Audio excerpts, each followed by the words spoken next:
नमस्कार, उदय न्यूज के digital platform पर आपका स्वागत है। दोस्तों, बिहार में चुनावी साल है। बिहार विधानसभा का चुनाव इसी साल होना है और बिहार विधानसभा के चुनाव में अब ज़्यादा वक्त नहीं है और हम हर विधानसभा का एक एक करके वीडियो बना रहे हैं, तमाम विश्लेषण कर रहे हैं, जातिगत समीकरण पर बात कर रहे हैं और आज उसी क्रम में हम बात करने वाले हैं आरा विधानसभा सीट के बारे में।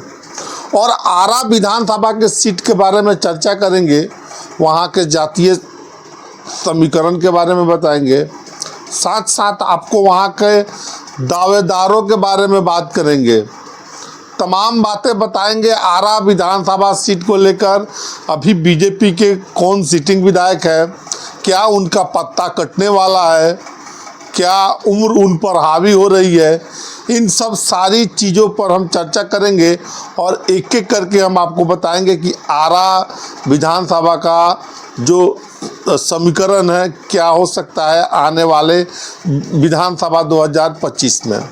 इससे पहले हम आगे बढ़े, आपसे करबद्ध आग्रह है कि अगर आप चैनल पर नए हैं तो चैनल को सब्सक्राइब कर लीजिए, बेल आइकन दबा लीजिए, जिससे आपको आगे की जानकारी मिलता रहे।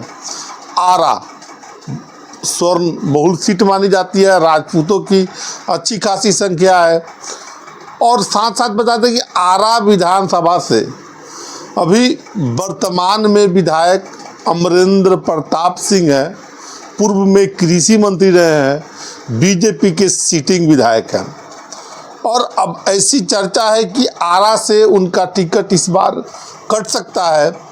कटने के पीछे कारण ये बताया जा रहा है कि उम्र उन पर अब हावी हो चुकी है, उम्र काफ़ी हो चुकी है उनके। देखिए, आरा के एमपी अभी सुदामा प्रसाद हैं और सुदामा प्रसाद ने नया राग छेड़ दिया है आरा का नाम बदलने के लिए।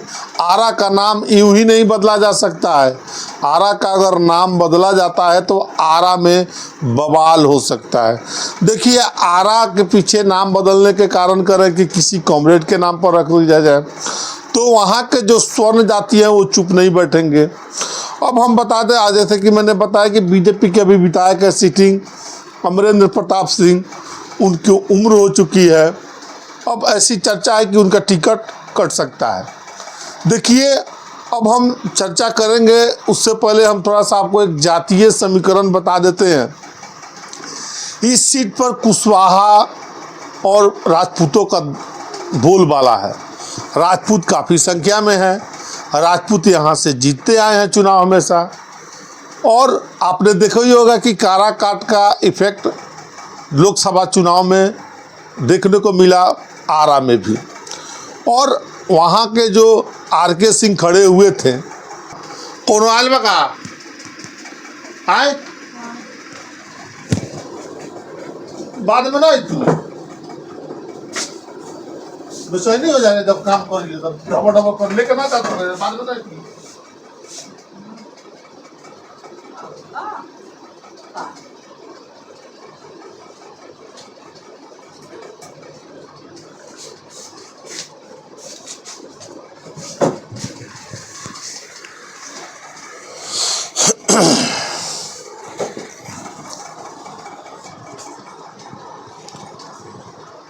देखिए, आरा से अभी भारतीय जनता पार्टी के विधायक हैं अमरिंदर सिंह, सिटिंग विधायक हैं और 2020 के बिहार विधानसभा चुनाव में 71,800 माफ़ करिएगा 71,781 वोट मिला था। और आपको बता दें कि Qayamuddin Ansari Communist Party of India ने वहाँ पे उम्मीदवार बनाया था 2020 के चुनाव में, उनको 68,779 वोट मिले थे। देखिए, अब एक हाकिम प्रसाद इंडिपेंडेंट लड़े थे, निर्दलीय लड़े थे, उनको 4,360 वोट आए थे। और इस प्रकार 2020 के बिहार विधानसभा आरा में अमरेंद्र प्रताप सिंह भारतीय जनता पार्टी के जो उम्मीदवार थे, लगभग 3,002 वोटों से चुनाव जीतने में सफल रहे थे। अब हम चर्चा करते हैं और आपको बताते हैं कि 2015 के चुनाव में जिस समय महागठबंधन में नीतीश कुमार थे, उस समय आरा सीट का क्या परिणाम था। देखिए 2015 के बिहार विधानसभा चुनाव में नीतीश कुमार महागठबंधन के साथ थे, तेजस्वी यादव के साथ थे। उस 2015 के चुनाव में राष्ट्रीय जनता दल ने आरजेडी ने उम्मीदवार बनाया था मोहम्मद नवाज आलम को और 70,004 वोट उनको मिले थे।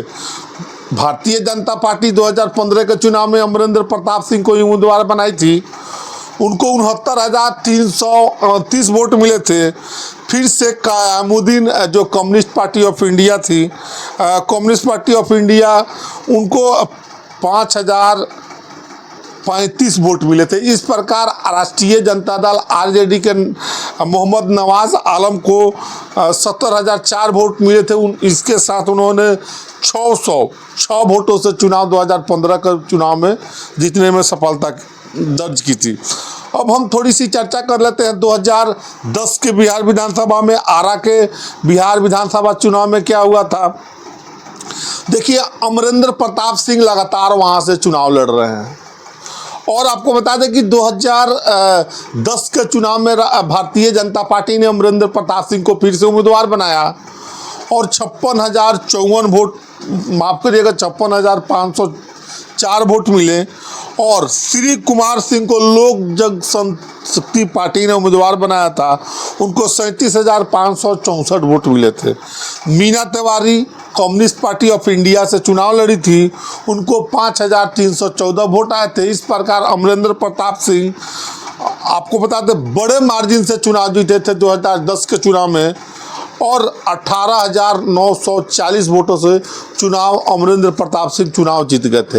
ये तो थी पिछले चुनाव की चर्चा। अब हम चर्चा करते हैं कि आरा विधानसभा में दावेदारों की बात करते हैं। देखिए आपको मालूम होगा अवधेश नारायण सिंह हैं, बिहार में सभापति हैं विधान परिषद के, उनके पुत्र भी, वो भी चाहते हैं कि यहाँ से हमारे पुत्र को टिकट मिले, चुनाव लड़े, हमारे बेटों को सेट करना चाहते हैं। दूसरी तरफ वशिष्ठ नारायण सिंह है जेडीयू के, जिनको नीतीश कुमार जी भी खुद उनको दादा बोलते हैं और वो भी अपने पुत्र को यहाँ सेट करना चाहते हैं। और हम बता दें आपको कि एक आपने देखा कि पवन सिंह का इफेक्ट आपको आरा में देखने को, काराकाट का इफेक्ट आरा में देखना पड़ा था। आरा में कुशवाहा ने वोट नहीं किया था और वहाँ पवन सिंह को राजपूतों ने, वहाँ कुशवाहा ने वोट नहीं किया था। और बता दें कि आरा विधानसभा सीट में संजय टाइगर की भी चर्चा हो रही है कि वहाँ से वो विधानसभा चुनाव लड़ सकते हैं। दूसरी तरफ doctor Kanhaiya Singh vision classes वाले की भी पूरी तैयारी है कि आरा विधानसभा सीट से चुनाव लड़े और उबताल ठोक चुके हैं, क्षेत्र में घूम रहे हैं, लोगों से भ्रमण कर रहे हैं। और देखिए एक और बड़ा नाम है दिनारा से, जो राजेंद्र सिंह है। अगर दिनारा से बात नहीं बनती है तो आरा से वो चुनाव लड़ सकते हैं। और साथ साथ आपको बता दें कि राजेंद्र सिंह वही राजेंद्र सिंह है जो 2015 के बिहार विधानसभा में भारतीय जनता पार्टी के मुख्यमंत्री के चेहरा के तौर पर जाने जाते थे। अब आने वाला समय क्या हो गया, बिहार विधानसभा का क्या समीकरण होगा, ये तो आने वाले वक्त के साथ मालूम होगा कि आरा विधानसभा किस करवट बैठता है। तो हमने जो समीकरण और जातीय समीकरण तमाम लोगों से बात हुई तो हमने अपने बातों को रखा है। बाकी आप क्या सोचते हैं इस वीडियो के बारे में, कमेंट सेक्शन खुला है, कमेंट करके ज़रूर बताइएगा। आप सभी का बहुत बहुत धन्यवाद।